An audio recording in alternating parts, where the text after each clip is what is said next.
So I am usually an optimistic person, but I have to tell you, I am growing increasingly, not pessimistic, but worried. Worried about the times in which we live and what it has done to American politics. We live in very fraught times. According to polls, 70% of GOP voters in the United States believe that the 2020 election was stolen. And this is going on to 2 years after the actual election. And there's a reason they believe that.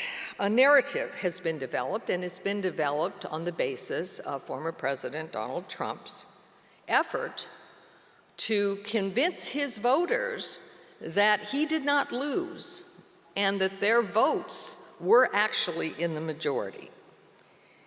Now, the problem for that is that in a democracy absolutely requires the trust of the people who are involved in that democracy to function. Autocrats don't have to worry about trust. They use muscle. They use the armed forces. They use repression and intimidation. But in a democracy, we have to actually believe that our elections are free and fair. Because if we don't, then the whole house of cards collapses. So I think that the reason I am so worried is that I think that we have, in fact, lost a measure of that trust. And it is absolutely vital that we begin to rebuild that. Well, how did we get here?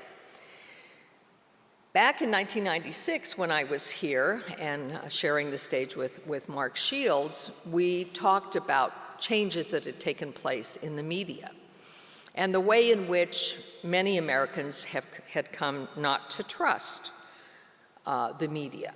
And I think that is a big part of what's going on. But we are divided in many, many ways. We're divided in terms of where we live. America is increasingly a country in which there is a kind of political segregation, self-segregation that takes place, that voters who are conservative tend to gather together in certain states, and those who are liberal tend to gather in other places, sometimes in the same states as their more conservative co-citizens, but in various cities within those states. So we're divided by where we live. We're divided by how we worship, or if we worship at all. One of the great changes that has taken place over the last 25 years in America is the decline in faith and the decline in worship and in participation in organized religion. That's a big change because America's religiosity has always been a fundamental part of who we are. But I think the most important change that's taken place is the change in where we get our information from. We don't read the same newspapers, if we read newspapers at all. We don't watch the same television programs, either for entertainment or for news.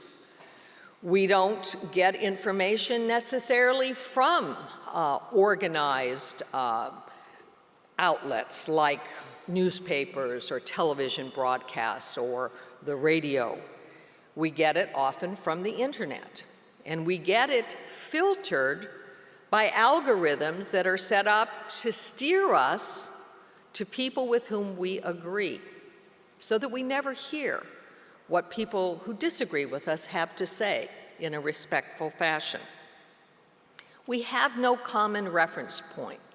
You know, I grew up at a time when, you turned on the evening news, and at the time I was growing up, that evening news was 15 minutes, later went to 30 minutes a day, and we had figures like Walter Cronkite, whom we trusted.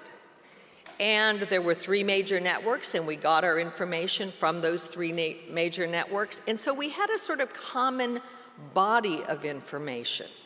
We had a common set of facts.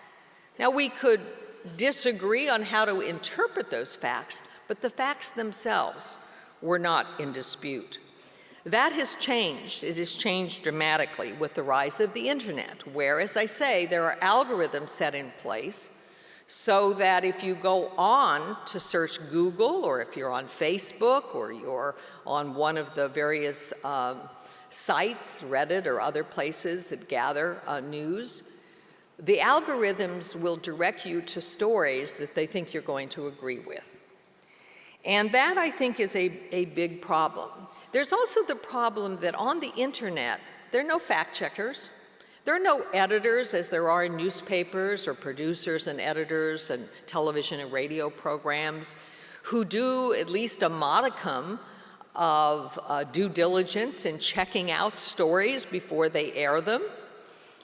Anybody can go on the internet and post any darn thing they want to post, whether it's true or false. And if the people running the algorithms think you're going to be happy about seeing that, they're going to put it in front of you. And I think that the race to be first in terms of breaking a story has also been a problem. Another one of the problems that we face, I think, in our politics today is that politics has become a big money maker. There are lots of folks out there who make lots and lots of money on political issues. They are able to convince small donors to send in often from their Social Security checks, a few dollars here, a few dollars there.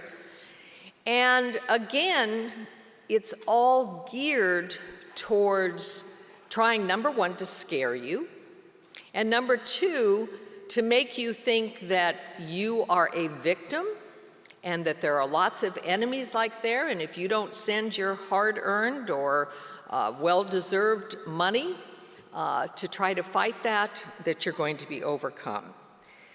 And, you know, I think that big money-making has had an effect in terms of the way the media operates. Now, I was very interested over the course of the last few weeks as the January 6th commission or committee has been holding hearings that the major networks, at least twice during those hearings, have decided to cover those hearings in prime time. They've knocked out other money-making programs in order to carry those hearings as a public service. But Fox News Channel, where I used to be a commentator and was for, I think I was there for about 14 years, they decided not to carry them. Well, there's a very good reason why. It's not a moneymaker for them. Their prime time shows, the Tucker Carlson, Sean Hannity, Laura Ingraham shows, those bring in big bucks to Fox News Channel. You know, a lot of people think, well, it's the politics of Fox News, and it's Rupert Murdoch, you know, and his views. Well, Rupert Murdoch also owns the New York Post and the Wall Street Journal, but they have been very hard-hitting not only in their coverage, but in their editorials against what happened in 2020.